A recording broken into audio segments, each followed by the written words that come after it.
दोस्तों, रहस्यमयी जनजातियों से दुनिया भरी पड़ी है।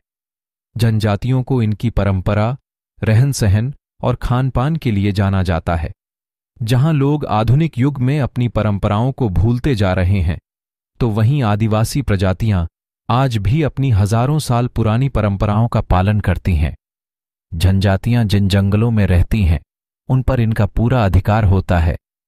जनजातियों के अधिकारों में सरकारें भी दखल नहीं देती हैं। दुनिया में पाई जाने वाली इन जनजातियों में कुछ बेहद खतरनाक होती हैं। दुनिया की खतरनाक जनजातियों में इथियोपिया की खूंखार मुर्सी जनजाति भी शामिल है।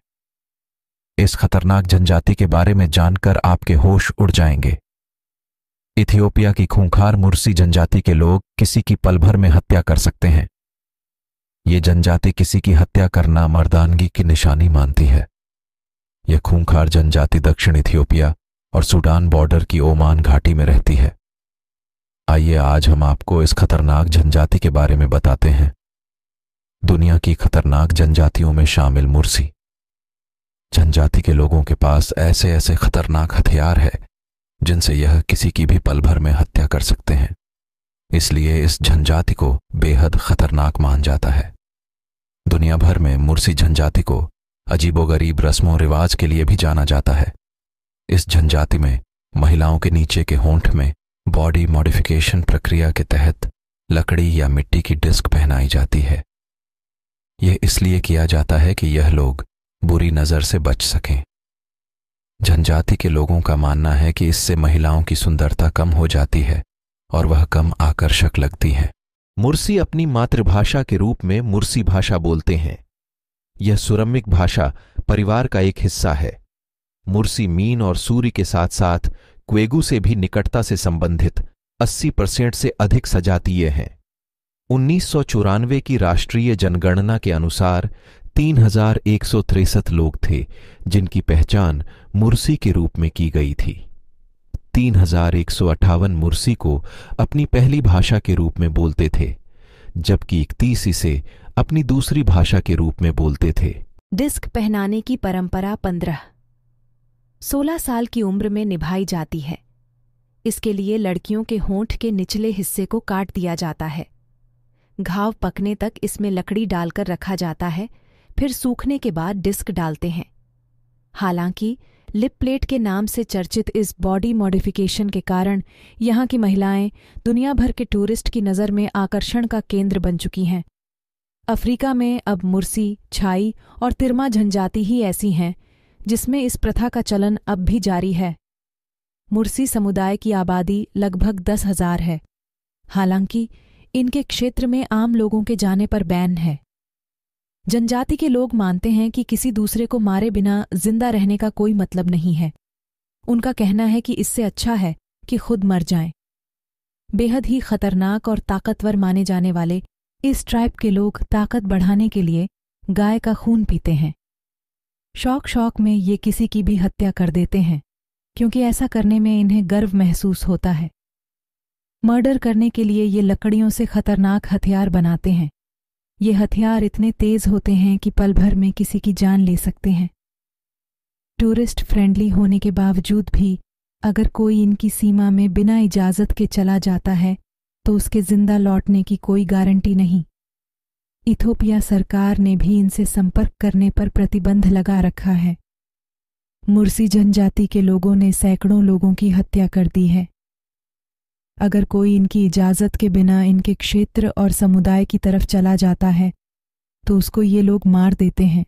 मुर्सी जनजाति के लोग लड़ाई से पहले खूब जानवरों का खून पीते हैं ताकि वो ज्यादा मोटे और ताकतवर बन सके और कीबले में अपना सम्मानजनक पोजीशन बना सकें। इसके अलावा इस जनजाति के पुरुष महिलाओं के लिए आपस में डंडों से लड़ाई भी करते हैं। ऐसा माना जाता है कि जो शख्स लड़ाई में जीतता है उसे सबसे सुंदर बीवी मिलती है। ऐसा माना जाता है कि यहां हक की लड़ाई भी होती है, जिसमें किसी चीज के लिए दो शख्स आपस में लड़ जाते हैं जब तक अगले की मौत ना हो जाए। यह जनजाति अपने हिंसक व्यवहार की वजह से अक्सर चर्चा में रहती है। हिंसक व्यवहार की वजह से इथियोपिया की सरकार ने मुर्सी जनजाति से संपर्क करने पर बैन लगाया हुआ है। अगर कोई विदेशी या राष्ट्र प्रमुख सरकारी मेहमान के तौर पर इथियोपिया पहुंचता है और मुर्सी जनजाति को देखने की इच्छा जताता है, तो सरकार उसे आर्म्ड गार्ड के सुरक्षा घेरे में लेकर जनजातीय क्षेत्र का दौरा कराती है ताकि उन पर किसी तरह का हमला न किया जा सके। एक ओर जहां शिकार और हत्या करने के लिए ये लोग पारंपरिक हथियारों का इस्तेमाल करते हैं, तो दूसरी ओर सुरक्षा के लिए अत्याधुनिक हथियारों का जखीरा भी इनके पास मौजूद है। इस ट्राइब को करीब से जानने वालों के मुताबिक इनके पास AK-47 जैसे खतरनाक बंदूकें हैं। इन बंदूकों को खरीदने के लिए इन्हें 30 से 40 गाय देनी होती हैं। पड़ोसी देश सूडान और सोमालिया से आसानी से इन्हें हथियार मिल जाते हैं।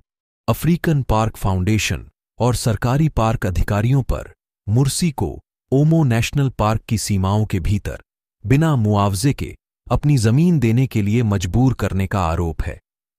दस्तावेजों का उपयोग पार्क की सीमाओं को वैध बनाने के लिए किया जा रहा है, जिस पर अफ्रीकी पार्क ने कब्जा कर लिया है। Native solutions to conservation refugees नामक एक समूह का कहना है कि दस्तावेज मुर्सी को उनकी ही जमीन पर अवैध कब्जा करने वाला बना देंगे, और ऐसा ही भाग्य सूरी, डिजी, मीन और न्यांगटोम का भी हो रहा है, जो भी इसी क्षेत्र में रहते हैं। पार्क अफ्रीकन पार्क फाउंडेशन द्वारा ओमो नेशनल पार्क पर कब्जा करने के बाद मुर्सी को डर था कि अंततः उन्हें नेचासर नेशनल पार्क में गुजी और ओमो की तरह उनकी भूमि से बेदखल कर दिया जाएगा। मानवाधिकार कार्यकर्ताओं के बढ़ते दबाव के कारण अफ्रीकी पार्क फाउंडेशन ने 2007 में ओमो नेशनल पार्क छोड़ने की अपनी योजना की घोषणा की।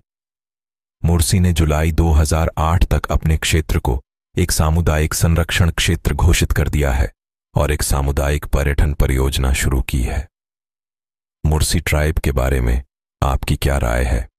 कमेंट में बताएं, और वीडियो अच्छी लगे तो लाइक, शेयर और फैक्ट नॉलेज फाइल को सब्सक्राइब करें।